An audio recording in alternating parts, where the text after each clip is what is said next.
Paradoxical Sajid, লেখক আরিফ আজাদ। পর্ব ৯। কোরআন কি সূর্যকে পানির নিচে ডুবে যাওয়ার কথা বলে? সাজিদের খুব মন খারাপ। আমি রুমে ঢুকে দেখলাম তার খাটের উপর শক্ত মুক্ত করে বসে আছে। আমি বললাম, ক্লাস থেকে কবে এলি? সে কোনো উত্তর দিল না। আমি কাঁধ থেকে 10.5 কেজি ওজনের ব্যাগটি নামিয়ে বসলাম টেবিলের উপর। তার দিকে ফিরে বললাম, কি হয়েছে রে? মুখের অবস্থা তো নেপচুনের উপগ্রহ ট্রাইটনের মতো করে রেখেছিস। সে বলল, ট্রাইটন দেখতে কিরকম? আমি শুনেছি ট্রাইটন দেখতে নাকি বাংলা পাঁচের মতো। আমি জানি সাজিদ এক্ষুনি একটা ছোটখাটো লেকচার শুরু করবে। সে আমাকে ট্রাইটনের অবস্থা, আকার, আকৃতি, ট্রাইটনের ভূপৃষ্ঠের নাইট্রোজেন, কার্বন ডাইঅক্সাইডের পরিমাণ, সূর্য আর নেপচুন থেকে ট্রাইটনের দূরত্ব কত, তার যথাযথ বিবরণ এবং তথ্যাদি দিয়ে প্রমাণ করে দেখাবে যে ট্রাইটন দেখতে মুঠেও বাংলা পাঁচের মতো নয়। এই মুহূর্তে তার লেকচার বা বকবকানি কোনোটাই শোনার ইচ্ছে আমার নেই। তাই যে করেই হোক তাকে দ্রুত থামিয়ে দিতে হবে। আমি আবার বললাম, ক্লাসে গিয়েছিলি? কোনো সমস্যা হয়েছে নাকি? মন খারাপ? সে আবার চুপ মেরে গেল। এই হলো একটা সমস্যা। সাজিদ যেটা বলতে চাইবে না, পৃথিবী যদি উলটপালট হয়ে যায়, তবুও সে মুখ খুলে সেটা কাউকে বলবে না। সে বলল, কিচেনে যা, ভাত বসিয়েছি, দেখি আই কি অবস্থা। আমি আকাশ থেকে পড়ার মতো করে বললাম, ভাত বসিয়েছিস মানে? বুয়া আসেনি? না। কেন? অসুস্থ বলল। তাহলে আজ খাবো কি?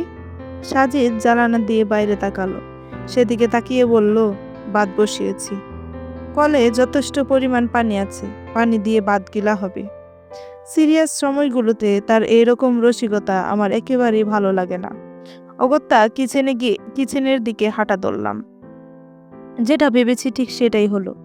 ভাত বসানোর পাশাপাশি সে ডিম সিদ্ধ করে রেখেছে। আমার পেছন পেছন সাজিত আসলো। এসে ভাত নামিয়ে কড়াইয়ে তেলে কিছু পেঁয়াজ কুচি, হালকা গুঁড়ো মরিচ, 1 চিমটি নুন দিয়ে কিছুক্ষণ নাড়াচাড়া করে তাতে ডিম দুটো ছেড়ে দিল। পাশে আমি পর্যবেক্ষণের মতো দাঁড়িয়ে আছি। দাঁড়িয়ে দাঁড়িয়ে সব দেখছি। মনে হচ্ছে সাজিদ কোনো রান্না প্রতিযোগিতার প্রতিযোগী আর আমি চিফ জাস্টিস। অল্প কিছুক্ষণ পরেই ডিম দুটোর বর্ণ লালচে হয়ে উঠল। মাছকে হালকা বাজলে যেরকম দেখায় সেই রকম সুন্দর একটা পুরা গন্ধ বেরিয়েছে। আমি মুচকি হেসে বললাম, খামুখা বুয়া রেখে এতগুলো টাকা অপচয় করি প্রতি মাসে, অথচ ভুবন বিখ্যাত বুয়া আমার রুমেই আছে। হা হা হা। সাজিদ আমার দিকে ফিরে আমার কান মলে দিয়ে বলল, সাহস তো কম না তোর, আমাকে বুয়া বলিস?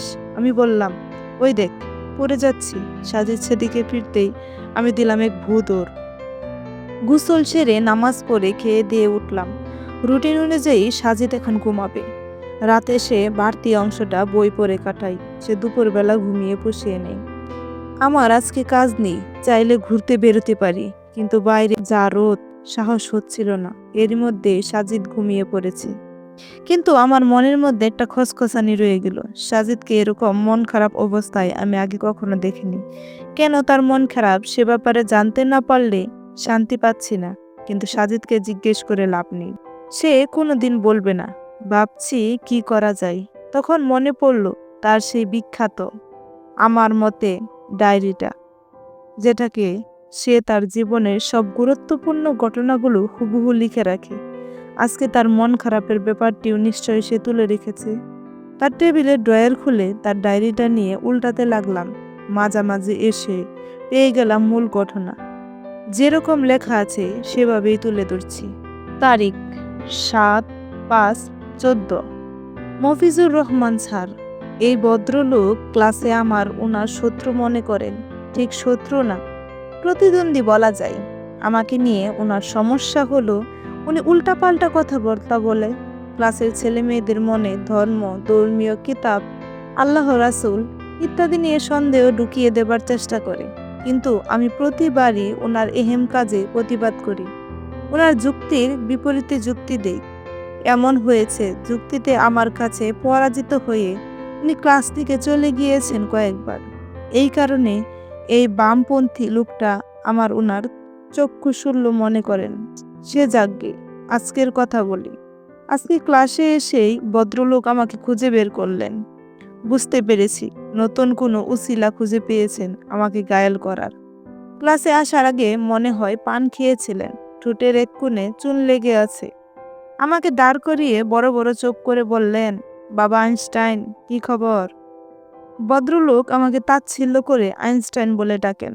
আমাকে আইনস্টাইন ডাকতে দেখে ওনার অন্য সারেদ বৃদ্ধগণ হাসাহাসি শুরু করলো। আমি কিছু না বলে চুপ করে আছি। তিনি আবার বললেন, শুন বাবা আইনস্টাইন, তুমি তো অনেক বিজ্ঞান জানো, বলো তো দেখি সূর্য কি পানিতে ডুবে যায়?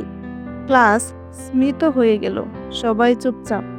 আমি মাথা তুলে স্যারের দিকে তাকালাম, বললাম, জি না স্যার, সূর্য কখনোই পানিতে ডুবে না।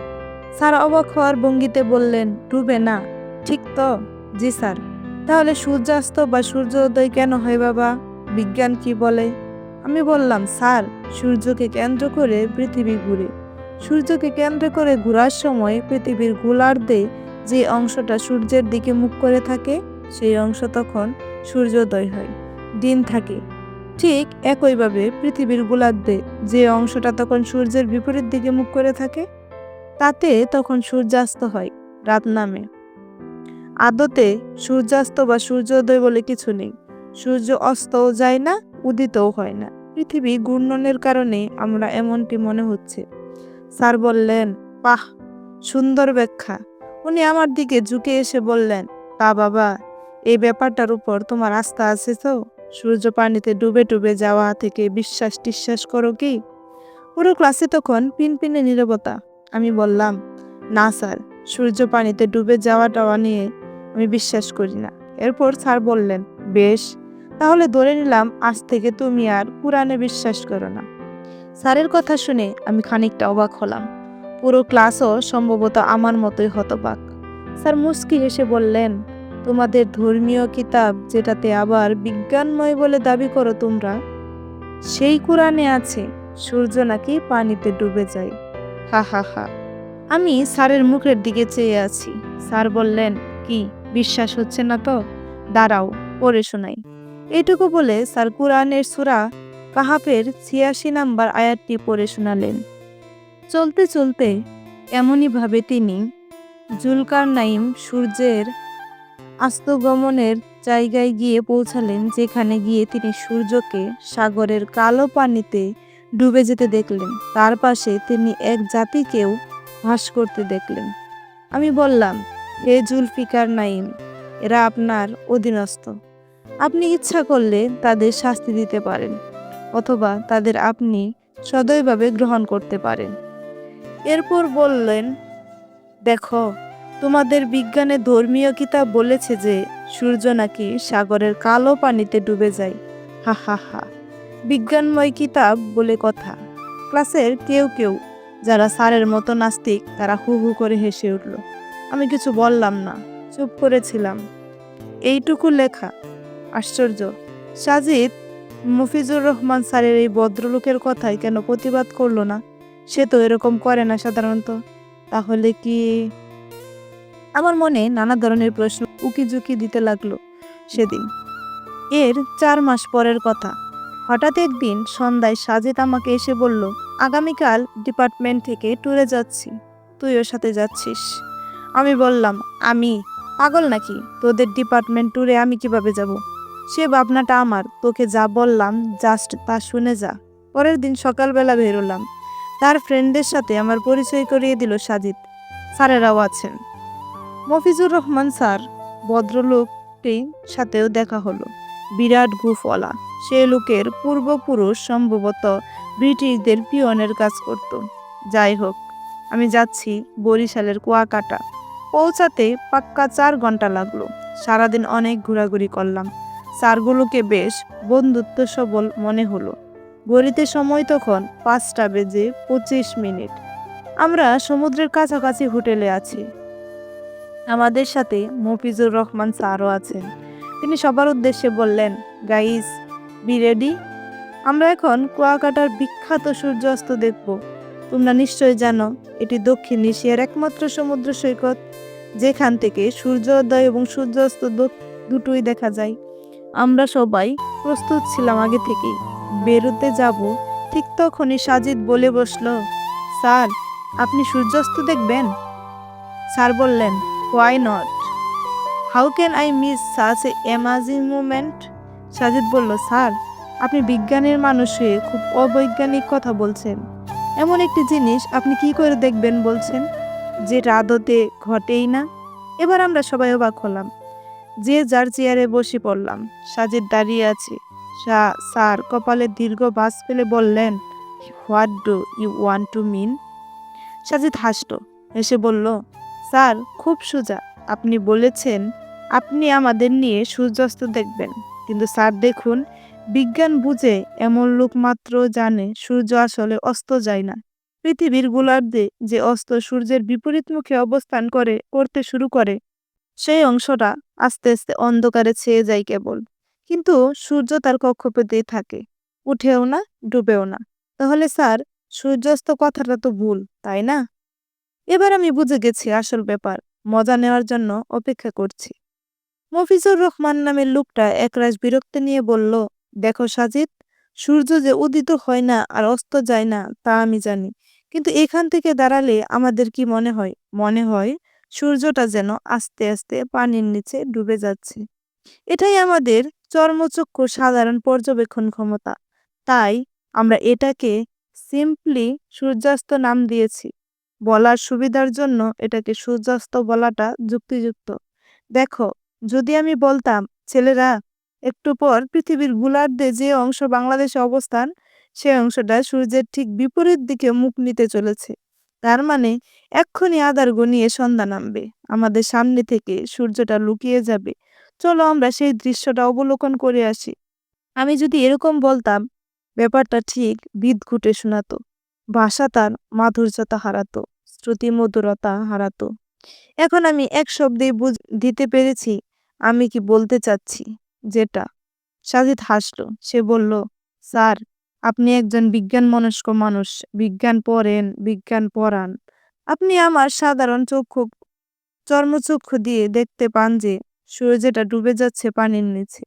এই ব্যাপারটাকে আপনি সুন্দর করে বোঝানোর জন্য যদি সূর্যাস্ত নাম দিতে পারেন, তাহলে সূরা কাহাফে জুলকারনাইন নামের লোকটি এরকম একটি সাগর পাড়ে এসে যখন দেখল সূর্যটা পানির নিচে তলিয়ে যাচ্ছে, সেই ঘটনাকে যদি আল্লাহ তাআলা সবাইকে সহজে বোঝানোর জন্য, সহজবোধ্য করার জন্য, ভাষার শ্রুতি মধুরতা ধরে রাখার জন্য, কুলি থেকে মজুর, মাঝি থেকে কাজী, ব্লগার থেকে বিজ্ঞানী, ডাক্তার থেকে ইঞ্জিনিয়ার, ছাত্র থেকে শিক্ষক, সবাইকে সহজে বোঝানোর জন্য যদি বলেন, এমনিভাবে তিনি জুলফিকার যখন সূর্যের অন্তর্গমনে জায়গায় গিয়ে পৌঁছেছেন, সেখানেই গিয়ে তিনি সূর্যকে কালো পানিতে ডুবে যেতে দেখলেন।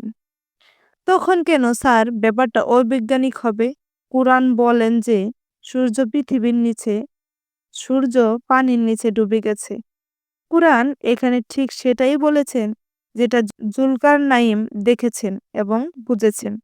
আপনি আমাদের সূর্যাস্ত দেখাবেন বলেছেন, মানে এই না আপনি বলতে চাচ্ছেন সূর্যটা আসলেই ডুবে যায়। আপনি সেটাই বোঝাতে চাচ্ছেন যেটা আমরা বাহ্যিকভাবে দেখি। তাহলে এই ব্যাপারে আপনি পারলে কুরআন কেন পারবে না স্যার? আপনারা কথায় কথায় বলেন, the sun rise in the east, set in the west. এগুলো নাকি ইউনিভার্সাল ট্রুথ। কিভাবে এগুলো চিরন্তন সত্য হয় স্যার, যেখানে সূর্যের সাথে ওঠা ডোবার কোনো সম্পর্কই নাই? কিন্তু এগুলো আপনাদের কাছে অবৈজ্ঞানিক নয়। আপনারা কথায় কথায় সূর্যোদয় সূর্যাস্তের কথা বলেন, অথচ সেম কথা কুরআনে বললে আপনারা চিৎকার করে বলে ওঠেন কুরআন অবৈজ্ঞানিক। কেন স্যার? সাজিদ এক নাগাড়ে এসব কথা বলে গেল। স্যারের মুখটা কিছুটা পানসে দেখা গেল। তিনি বললেন, দীর্ঘ 4 মাস ধরে এরকম সুযোগের অপেক্ষা করছিলে তুমি, মিস্টার আইনস্টাইন। আমরা সবাই হেসে দিলাম। সাজিদ মুচকি হাসল। বড় অদ্ভুত সে হাসি।